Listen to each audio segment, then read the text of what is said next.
If you want to network with millionaires, multi-millionaires, and even decamillionaires, I'm going to show you my special strategy and how I've been able to do this for myself and gain some of the knowledge that's not readily available for people in the public, and how you can do it for yourself, no matter what level you're at. If you're just starting out, how to network with people who are a little bit better than you. And if you're, on your way, how do you network with that next level to really blow your mind and show you what is possible? So my name is Patrick Dang. I've been an entrepreneur and salesperson for quite a number of years now. So if you're joining my channel for the first time, welcome. This is where we talk about how to generate sales, generate income, make money, also make money online, especially using marketing and sales skill sets. So if that's something you are interested in, make sure to give this video a like and subscribe, because I'm gonna be dropping hot videos every single week. Now, talking about networking, right? So how exactly do you go about networking? The first is, when you're networking, you have to have a goal. What is your goal when you meet other people? Sometimes it's to do business, right? You're trying to generate sales for your company, your agency, whatever. Other times it's really just opening your mind. Maybe you don't know what's going on. You're new to an industry and you just want to meet people. Maybe you have nothing to offer yet, right? But maybe you want to understand who they are. Maybe you can provide value just to be around that circle. So I would say for networking in general, the beginning for me is just being around the circle, because sometimes you don't know what you need. You don't know what you want until you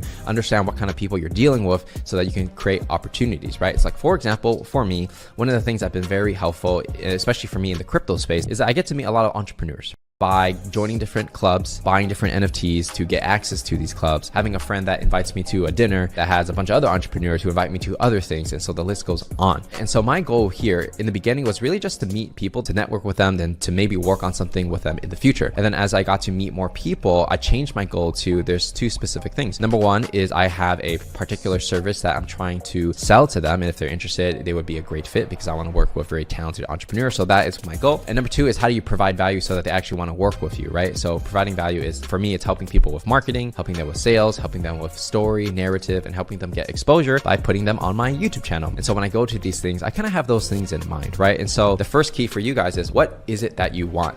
Do you just want to learn? Do you just want to be in the room to soak information? Do you want to sell? And then if you want all these things, think about, what can you bring to the table, right? Are you an expert sales person and you want to sell their product? Do you want to meet like Iman Ghatzi or something like that and work at one of his companies and do B2B sales for selling his online courses, right? Like, what do you want to do? So whatever it is, have a clear picture in mind. So when you meet that person, you can have conversations, and eventually they'll ask you like, so like, what are you doing, man? Like, how can I help you? And then that is your time to kind of tell them what you're looking for. Oh, I'm looking for these kind of companies I want to provide my service to. Any chance you or anyone you know might need something like that? They'll be like, oh yeah, my buddy over there runs this. Let me introduce you, right? And that's literally how it goes when it comes to networking. Recently I went to Hong Kong for some crypto events, right? Like Forked and like whole Bitcoin week, right? And so the way I did it was, there are a couple of people I knew ahead of time that were going to be there. And so what I would do is I'll text them and be like, yo, I'm coming to Hong Kong, right? So that's like a couple of people I can meet. Number two is, go to places where a lot of people congregate, right? So if you're going to a conference, that's perfect, because you get to basically like speed date almost, right? You get to like speed talk to people. You can meet like 50 people in one day if you're really out and about and you really get to know them in a very intimate way. So I would say, have people in mind that you want to connect with, because those people will invite you to stuff and introduce you to more people. Number two is, go to the event. So sometimes I'll go to an event and I'll be like just walking around. I'll be like, hey, how's it going? I'm Patrick. Then they'll be like, oh,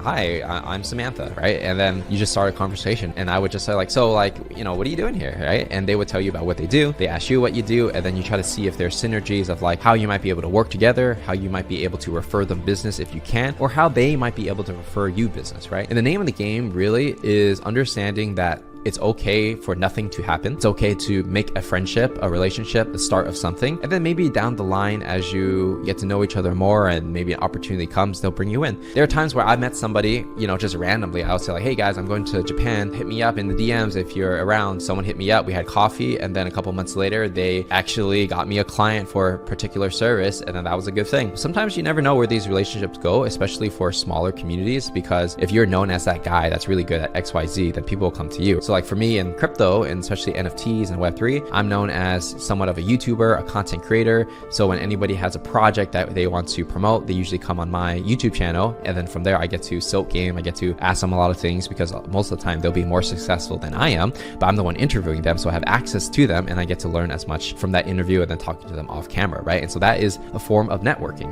Being a content creator definitely has a lot of benefits. I'll tell you from personal experience, right? Even though you're not that famous, as long as you're kind of famous, people treat you a little bit it differently. You're like, oh my God, like you're so famous, right? You have 1,000 followers. And even if you have like a couple thousand followers, people will still consider you like a small KOL or influencer, and that does actually go a long way. Let me teach you one more trick on networking on how to invite yourselves into special dinners, right? So these are what I feel are one of the most valuables, where you're in a dinner, maybe there's 5 people, there's 10 people, and this is not at a conference, right? This is just private friends of friends. And this is where like the real alpha or the real knowledge is shared, right? Inside information on what's going on with this company, that company, what are people planning? All this information is actually done in private settings, right? And so how I would do it is basically I would go to an event, meet everybody, some people I know, what's up, da da da, and I'd just be like, hey man, we're like, what are you guys doing tonight? And then they'll be like, oh yeah, we're actually thinking of going to this hot pot place. You want to come? I'll be like, what time? Sure, you know, and they'll be like, yeah, 7 o'clock, see you there. And that's pretty much it, right? I think if you are just a kind person, you're a likable person, you're somewhat talkative, you're not someone that looks like a scammer or someone that's trying to get, but you're just trying to have a good time, and people kind of think of you like just a good vibe, and even if they have nothing to take from you, they just want you around. That's a very easy way to get into dinners, right? I remember one person was like inviting me to all these things, introducing me to this and that, and they're like, oh, by the way, like, what do you even do again? If they like your vibe, they like your energy, they just like the way you present yourself, they will actually go out their way to introduce you to all their friends and all that because of social status, right? Because if you are perceived as a high value person or someone that's just likable, just to keep at a baseline, then they look good when they introduce you to other people. Assuming that you're not a scammer or something like that, then it's all good. So if you could present yourself in that way, which is kind of what I teach in these YouTube videos on how to talk and all these things, body language, tonality, you put them all together, it does create a vibe, then people will literally invite you to anything. And so it's very powerful, not to be underestimated. Like for me, sometimes I get a little lazy where I kind of want to just stay home and work on whatever I'm working on. I don't want to talk to people, but I really don't like that habit for myself. And that's why I try to break out of that shell and try to meet as many people as I can when I can. Because when you're stuck in your own zone, you're only thinking in one direction. And sometimes someone might say something that inspires you to think a little differently. That might change the whole trajectory of your life. So keep an open mind, keep an open heart, be a likable person, and you're basically more than halfway there. So anyways, if you enjoyed this video, let me know in the comments if you want more of these like life stories, if you want me to go more in depth on these stories on how I'm able to execute on these networking strategies. Make sure to give this video a like, subscribe, and I'm going to see you in the next one.